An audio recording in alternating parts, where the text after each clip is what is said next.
కేవలం ప్రజలను మోసగించడానికి లేదా మోసగిస్తున్నామనే స్పృహ ఉండే మొహంలో కనపడే ఇది గాని ఒక గిల్ట్ గాని అలాంటివి ఏదో ఛాయామతంగా కనపడినట్టుంది. ఈ సభలోకి వచ్చేసరికి ఆ రోజు ఉన్నంత ఉత్సాహం లేదు, ఆ ఊపు లేదు, ఉండే అవకాశము లేదు. నాటకం అని ఎందుకన్నామంటే పొత్తులు పెట్టుకోవడం కొత్త కాదు. సరే, ఎన్నికల్లో పెట్టుకుంటుంటారు. చంద్రబాబు నాయుడుకి అయితే అసలు కొత్త కాదు. ఆయన పెట్టుకోకుండా ఎప్పుడు రాడు. పెట్టుకున్నా కూడా ఫెయిల్ అయిన సందర్భాలు ఉన్నాయి. పెట్టుకోకపోతే అసలు ఊసులో లేకుండా పోయిన సందర్భాలు ఉన్నాయి. మొత్తం ఎక్కువ అవే ఉన్నాయి. కానీ ఊతకర్రల సాయంతో ఏడో అధికారంలోకి రావడము, వాళ్లను మార్చుకుంటూ ప్రతిసారి ఊతకర్రలను మార్చుకోవడము, ఇది ఆయనకు అలవాటు.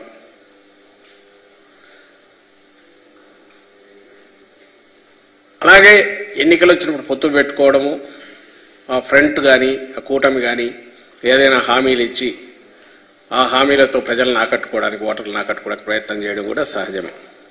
కాబట్టి 2014లో వీళ్ళు కలవడాన్ని ఎవరు తప్పు పట్టట్లా. కానీ వచ్చిన తర్వాత అధికారం ప్రజలు అప్పగించిన తర్వాత ఆ కారణాల వల్లనో డిఫరెంట్ వేరియస్ కొత్త వీటి వల్లనో మేము ఆ రోజు పోటీలో ఉన్నాం. వీళ్ళందరూ కలిసిన కేవలం 1% ఓట్ల తేడాతో అధికారంలోకి వాళ్ళు వచ్చారు. మేము ప్రతిపక్షంలో కూర్చున్న వైఎస్ఆర్ కాంగ్రెస్ పార్టీ. నాటకమని ఎందుకు అనుకుంటున్నామంటే ఆ రోజు ఏవైతే హామీలు ఇచ్చారో ప్రత్యేక హోదాతో సహా ఇవన్నీ కూడా తర్వాత ఏమయ్యాయి. అలాగే ఆ కూటమి అధికారంలోకి వచ్చాక ఇక్కడ బీజేపీ వాళ్ళు పార్టిసిపేట్ చేశారు కేబినెట్లో, మంత్రివర్గంలో. కేంద్రంలో చంద్రబాబు నాయుడు గారి పార్టీ, తెలుగుదేశం పార్టీ ఎంపీలు వాళ్ళను అక్కడ కేబినెట్లో భాగస్వామ్యం తీసుకున్నారు. సో ఇది నిజమైన కూటమి లాగే నడిచింది. అలాంటి వాళ్ళు ఇచ్చిన హామీలు ఏమాత్రం అమలు చేశారు. అలాగే 2014లో అధికారంలోకి వచ్చిన 3-4 ఏళ్ల తర్వాత, 3 ఏళ్ల తర్వాతనే విడాకులు తీసుకొని మళ్ళీ పక్కకి వెళ్ళిపోయాక అసలు ఎందుకు వెళ్ళిపోయారు? అలాగే 2019లో సరే ఆ విడిపోయిన తర్వాత ఎన్నికల వరకు ఆల్మోస్ట్ బండబూతుల్లాగే తిట్టుకున్నారు.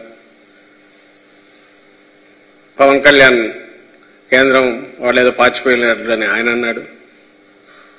ఇంకా చంద్రబాబు నాయుడు అయితే మోడీని పూర్తి వ్యక్తిత్వ హననానికి, అంటే పాలిటిక్స్లో దిగజారుడు ధనానికి, అంటే దాంట్లోనే ఈయన ఆరితేరిన వ్యక్తి చంద్రబాబు నాయుడు.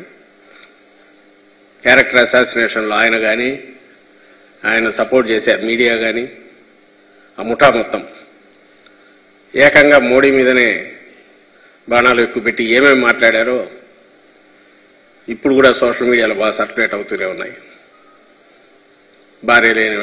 భార్య ఉంటే తెలిసేదని, కుటుంబం లేనివాడిని, తల్లి అని విలువ తెలియనివాడని, వ్యక్తిగతమైన వాటికి ప్రజలకు సంబంధం లేని విషయాల్లో కూడా వాటన్నిటి మీద కూడా ఆయన మీద అటు నుంచి ఏమీ లేకుండానే ఈయన అగ్రెసివ్గా అన్నాడు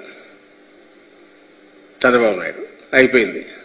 2019 ఎన్నికలయ్యాయి, విడివిడిగా చేశారు. ఆ రోజు పొత్తు కోసం వెంపర్లాడి ఇచ్చేసింది చంద్రబాబు నాయుడు.